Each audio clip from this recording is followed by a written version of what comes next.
Big change from the other day, huh? It's about 40 something. No more snow. Still gonna get down to about 27 tonight. But stayed in the motel up there. And now on the way to Flemington. There's a church that's down that way that has a covered picnic shelter. Haven't been able to get a hold of anybody, but I'll just probably hang out there tonight. See if anybody says anything. And on to Philippi tomorrow. And then from there, I don't rightly know. I mean, I've got the route down, I just haven't paid attention.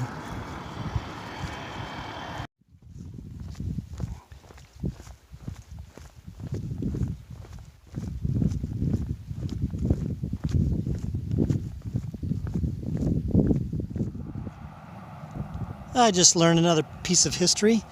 So I'm coming out of Harrison County. I just came from there, and I'm coming down, and I'm going down Highway 76 that way. And I've just entered into Taylor County right here.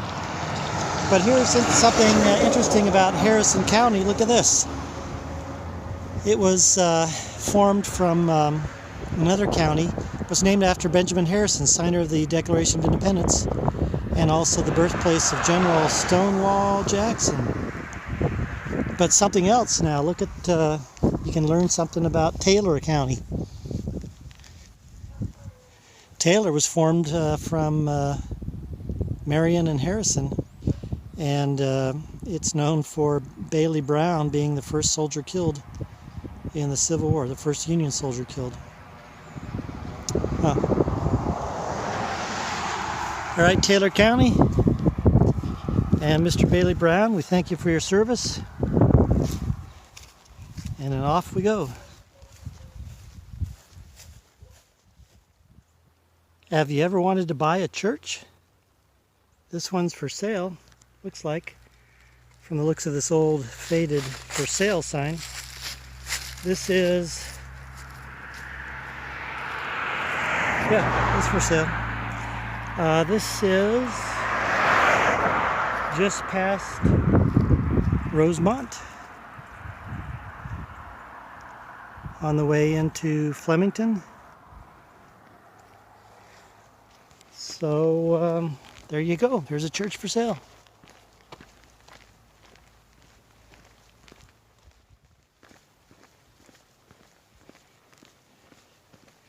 This is coming into the outskirts of Flemington. Actually, what this road's going to do is going to go like this and around that way. In between that notch right there, I believe.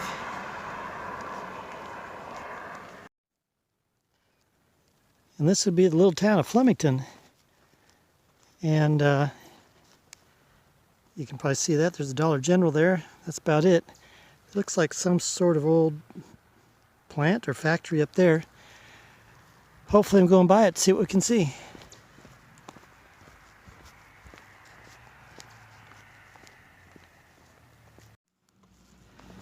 And here's the other end of Flemington.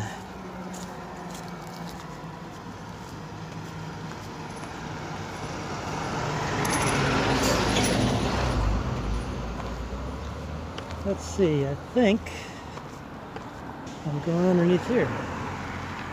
That's right, yeah.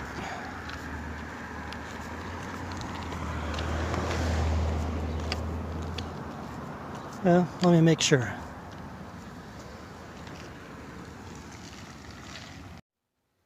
So yeah, that's where I'm going.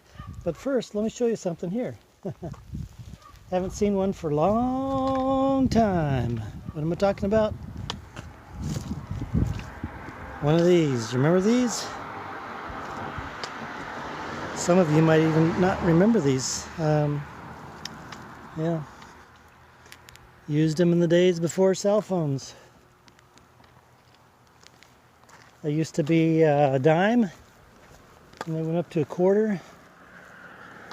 And now I don't even know what they are. I have a question for you. Do you think it's been cold lately? I do. Yeah. That's cold. And I've been sleeping in it. And you know something? Those don't taste half bad either. Mm-hmm.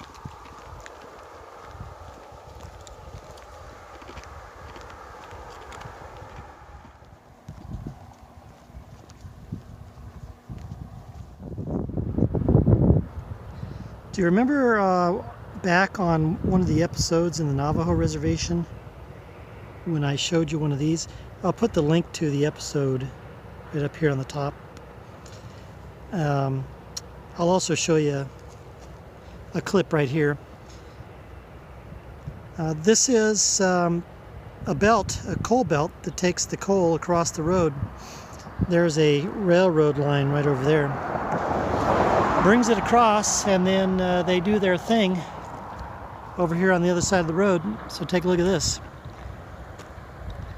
Coal comes up, coal comes out. So it's interesting to see one of these again. And you know, it's almost, I think, this is almost the same mileage from the end of the journey as the other one was from the start of the journey. Isn't that pretty interesting?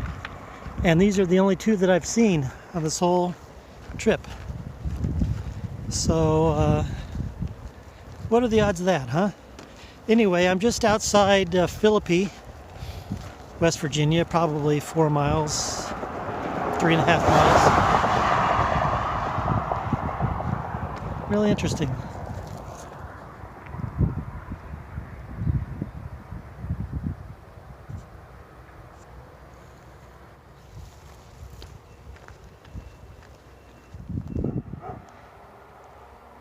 Something I found unique and interesting as I've gone along these little back roads in West Virginia is that you come across these little places here that are used car dealers. And they typically have 1, 2, 3, 4, 5, 6 cars, maybe 5 cars, 7 cars. But unlike that you would usually expect to see a car dealer with a lot, they're just sprinkled here and there in these little hamlets. I think it's interesting, I think it's unique, and I think it's entrepreneurship in action. Getting into the town of Philippi, which is around the bend and down the hill, I just learned something. Here's what Philippi, this area, is famous for. First land battle between the North and the South, and the North won. You'll see they're talking about the covered bridge. You're going to see it here shortly. I like this history stuff, learning all this stuff that I've been learning. Not only in the first states, but also here too, you know. And here's something else. What are we going to see here?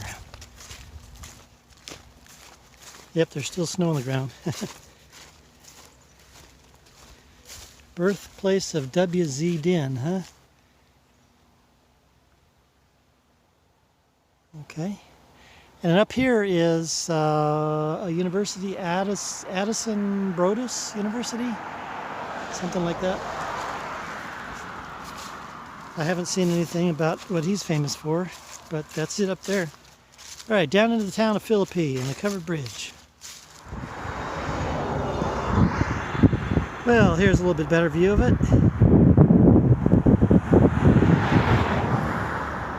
We'll be coming around this way and then down. Covered bridge comes over the creek. And I think this is probably Main Street there. And you may be wondering why I call it Philippi instead of Philippi, like the usual biblical pronunciation. I've been told by a number of West Virginians that this is the correct pronunciation around here, Philippi. And then when I get over to Canaan Valley State Park, that's how they pronounce it here, is Canaan, as opposed to Canaan. Again, the biblical pronunciation. All right, Philippi, West Virginia. You're looking at Roaring Creek and the town of Philippi. And here's the Philippi Covered Bridge. Now you may be asking me what's so special about a covered bridge besides it being a covered bridge. There's actually some history here. As I told you just a little bit ago, this was the site of the first land battle of the Civil War. And so here's the history behind the bridge. Union troops attacked from down this hill and through the bridge down into Main Street and ran off the Confederates. It's kind of a joke, I guess, or jocularly they called it the Philippi Races simply because there wasn't really a whole lot of fighting. I guess the Union troops either had a much larger contingent or surprised them, because there was another Union contingent that came down from Grafton up that way, marched overnight in the driving rain, and between the two Union contingents they just overran the town and the Confederates hightailed it out of here. So this is the Philippi Covered Bridge. Can't walk in there. I'll show it to you. We got to walk over here on the other side. History as you hear it.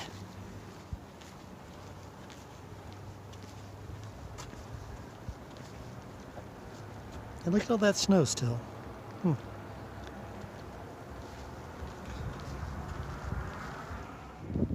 All right, well, here's Main Street. There's the university up there. Looks like they got a Chinese restaurant, but it's not open. Here's the Mexican restaurant. And I smell something good. Anyway, just walking down Main Street. I'm going to go to the library real quick to see if I can charge my phone and upload some stuff. They're going to be closed in about 40 minutes, but hopefully I can get something done.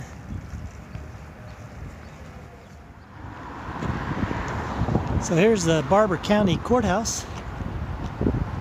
It's a pretty building. And look at this. I like how they bookended these two buildings on either side with the architecture, the rounded architecture. That one right there on that side, and then this one over here on this side. I thought that's pretty clever. And here's the commercial area of Philippi. And I believe the library is just another block and a half down. Maybe I'll get something neat over here. Yeah, all right. All right, say bye-bye to Philippi. Heading on out.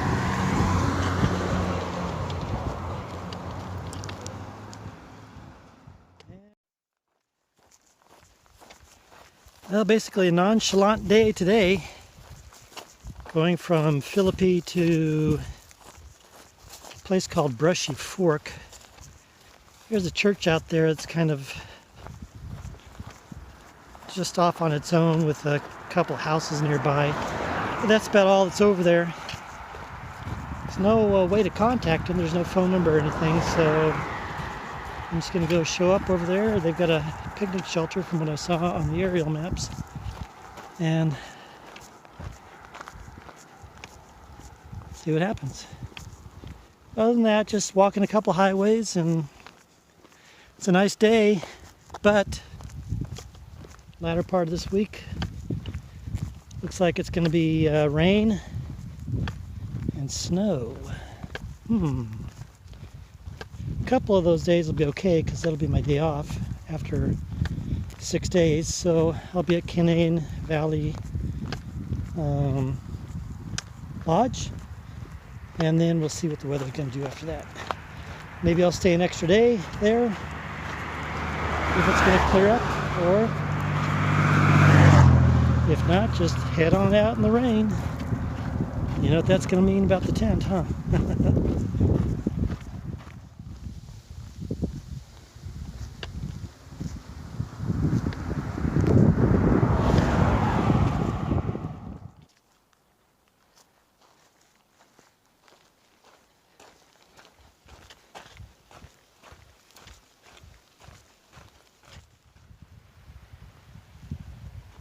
Here's some more nice, clear, clean water. Looks clean anyway, but it is clear.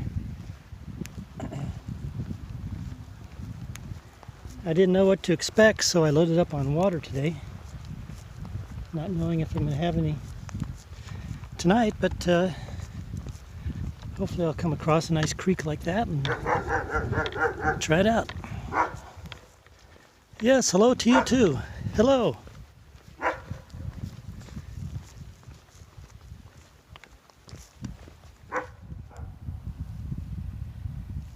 Nice little valley outside of Nestorville on Highway 38. Going up in altitude, and as such getting into more pines. And those mountains beyond there, I'll be there in a couple days' time. Canaan Valley, or Canaan Valley State Park, Blackwater Falls State Park, Monongahela National Forest, Dolly Suds Wilderness.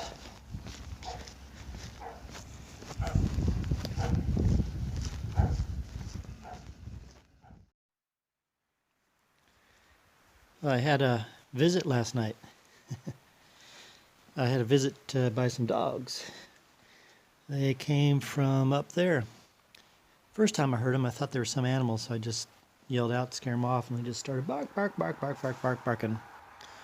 Wouldn't go away, so I just finally started talking to them, and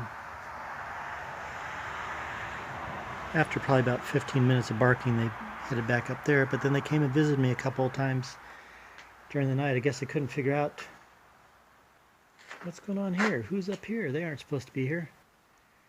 Anyway, it finally calmed down after a while.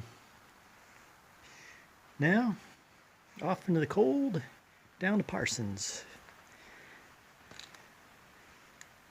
That away, and then that away, and then that away.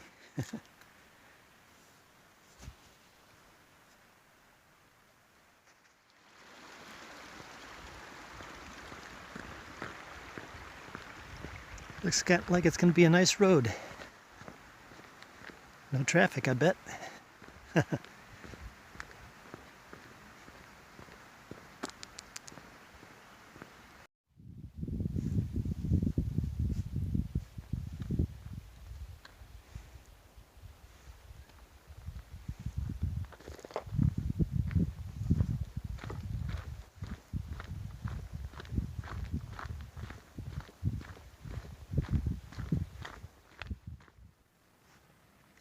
Hey, you know whose house that is?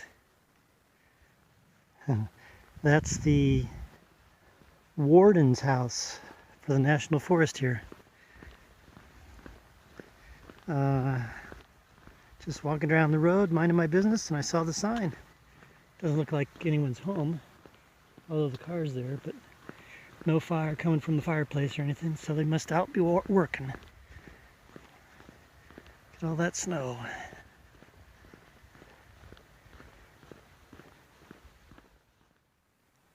And that house has a pretty nice view.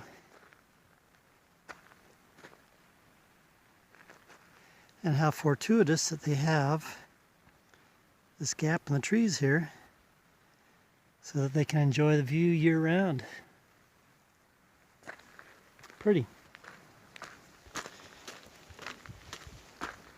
I must say that I've been impressed with West Virginia. It's been pretty, even with all the leaves gone. I'm sure it's pretty pretty with all the leaves too.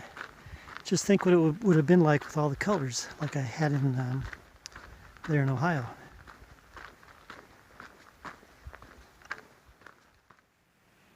Well, I found some friends here who, unlike cows, didn't run off when I came up to them. But they're not coming any farther because they got this little electric fence here. So, oh, now there they go. All right, I've been standing there for like 3 minutes talking to them and taking a picture, and now, of course, when I take a video, they poof, run off. See you guys.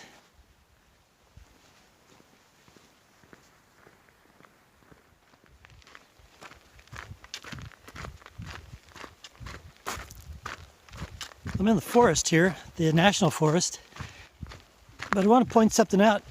You can see all these pine trees. It's really interesting. I'm only about 1,700 feet. And back where I'm from, you wouldn't get these pine trees until you're up to maybe 3,500 feet, 4,000 at the earliest. You know, the drier climate, that's why. But so I just find it interesting to have so many pine trees at such a low altitude. And that is a nice view out there, isn't it? About 4 miles from Parsons, West Virginia. And then looks like I'll be getting in there pretty early this afternoon. So hang out in the library, I guess. Get something to eat. And then figure out a place to stay. I think there's a couple parks there. There's actually a park on the outskirts on the other side of the river where it's got some picnic shelters and a gazebo. So hopefully I can scoot under the radar there tonight. And then into Thomas, I think, tomorrow. Oh, would you look at that? Out in the middle of nowhere, I see an American Discovery Trail placard. Pretty interesting. Haven't seen one of those lately. Okay. So I'm on the road, getting ready to turn right onto County Road 17, I believe it is, going down into Parsons. Nito Cabito. Thank you, Sharon. Well, you certainly do have your pick of which way to go, huh? Well, I guess we should go that way. No, maybe this way. No, go there. Well, too many choices. I can't decide. This is the town of Parsons. Let's see what we see here. Well, first off, there's a thrift store there.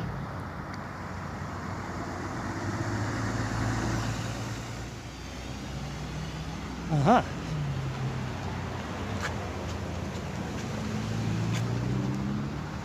Established 1910. Looks like a real estate office. Hey, there's a new one. Haven't come across that name before, BFS.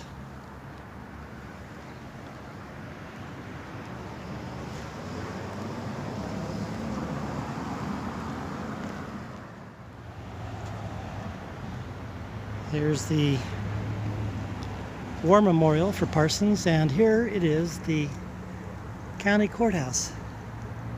That's a pretty building.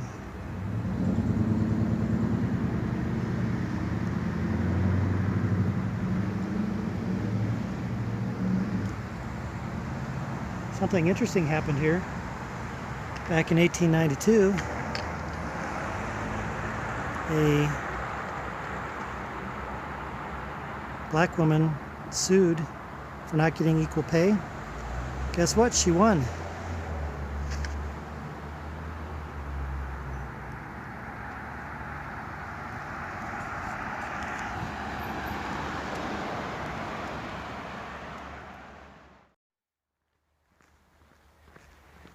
All right, we left Parsons.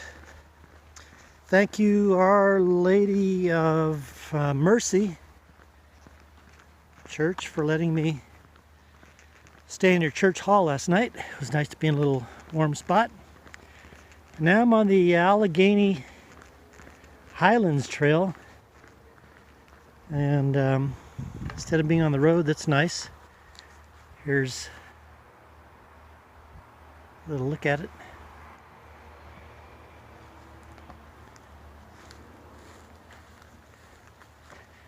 And then up the Blackwater Trail into Thomas.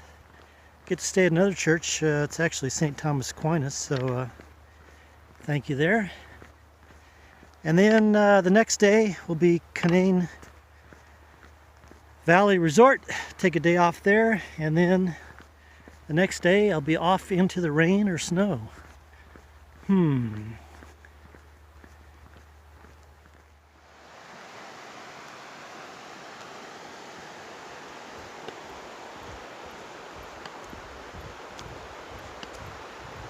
That's the Blackwater River, by the way.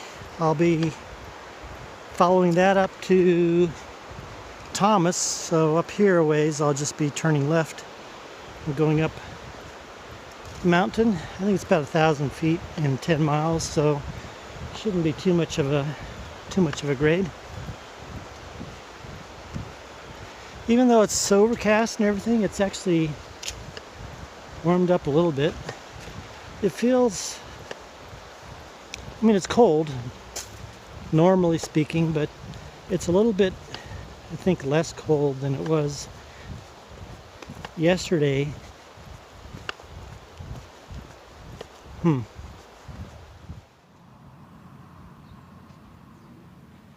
here we go. Black Canyon Trail. It was an old rail line, huh? So the grade shouldn't be too bad. You listening, Sharon? This should probably be a very good alternate or a reroute.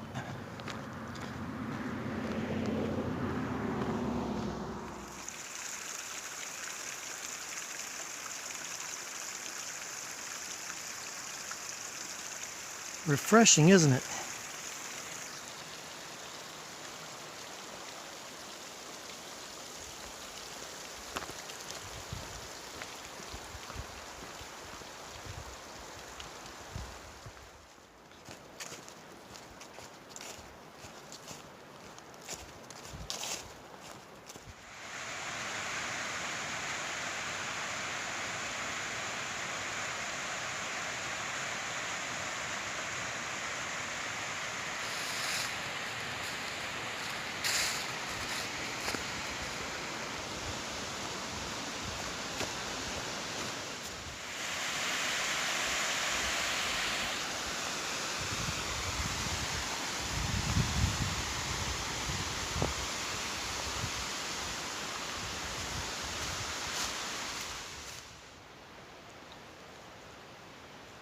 I'll tell you something, I wouldn't want to have been standing here when that thing came crashing down.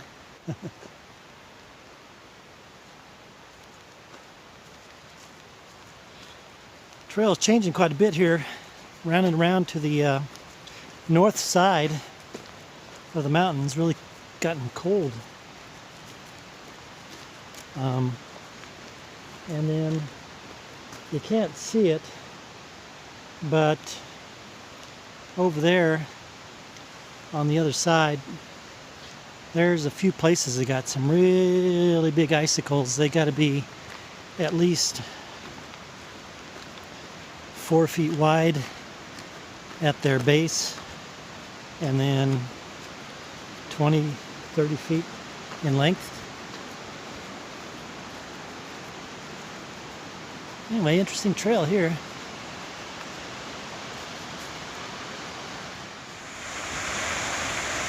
That's pretty impressive. This is a waterfall on the, I think it's the North Fork of the Blackwater River. I'll bet you that blue-green pond there in the summer is nice and refreshing. Oh yeah. And I'll bet you it's really pretty down there too in the summer, looking up at all the greenery.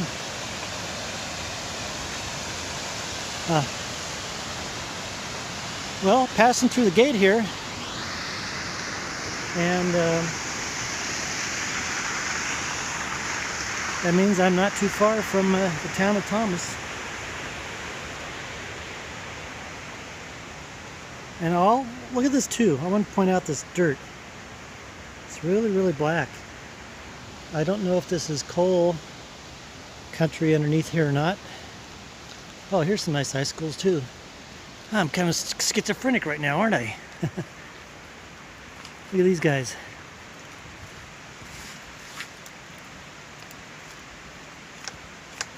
Yeah. I think I'll break a little piece off and see what it tastes like. Let's try this one right here.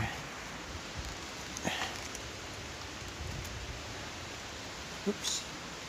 Okay, let's try another one. Alright. Let's see what it tastes like.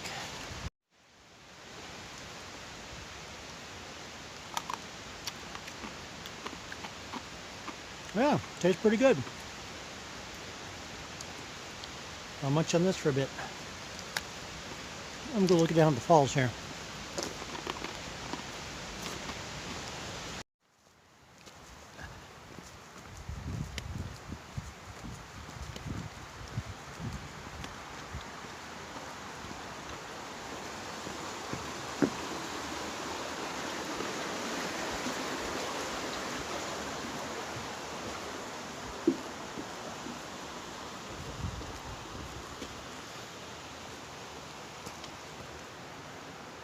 Oh, here's something interesting.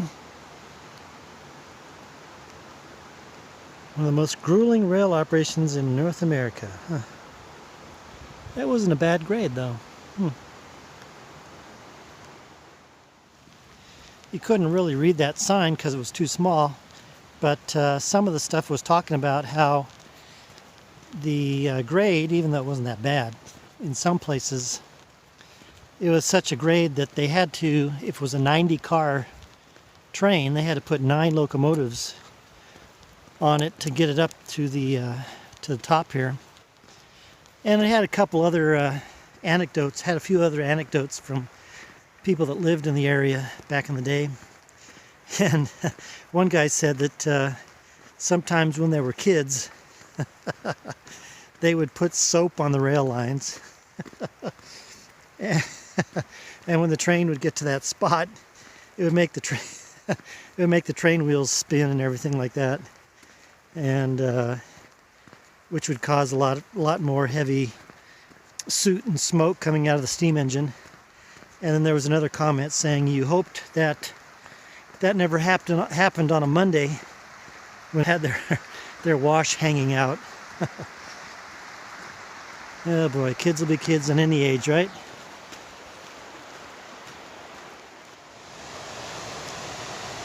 And I was right about this being coal country here. I just passed another sign back there. Again, the lettering's too small, so I can't put it on the screen here, but one resident was saying that back in the day, in the winter, you would see a long line of lights on the hillside, and it was the miners with the lights on their hats coming back from the coal mines. They would, in the winter, they'd get out and go before the sun came up, and they wouldn't get back until after the sun was down. A rough life, isn't it?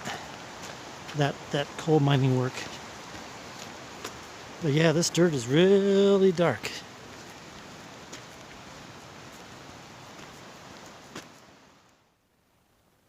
Bet you don't know what these are. I didn't either till I read about them.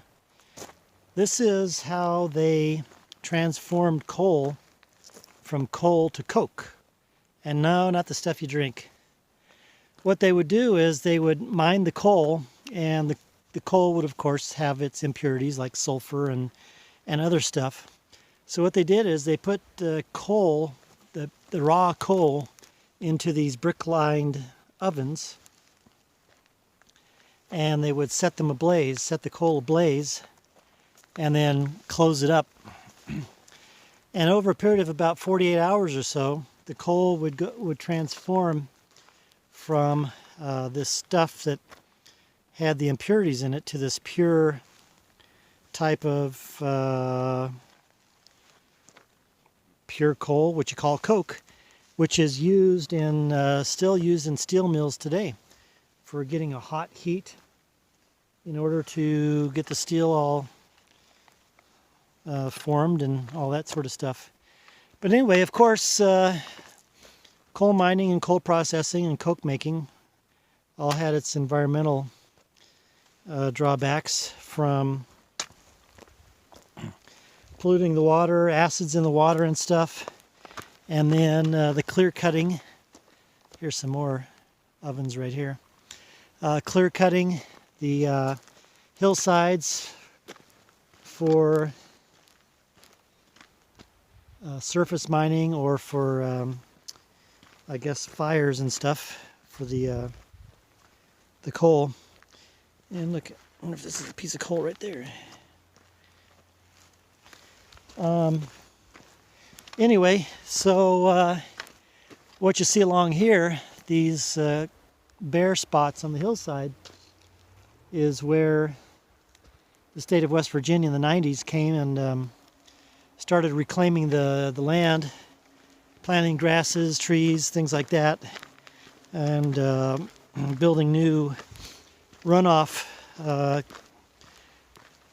culverts to catch any water or silt that came down to keep from polluting the waters. But the coke process, the coking process, described it back there on the board, that it produced all the smoke, and then naturally the smoke would travel downrange and just cause a lot of pollution for all the people downrange and downwind.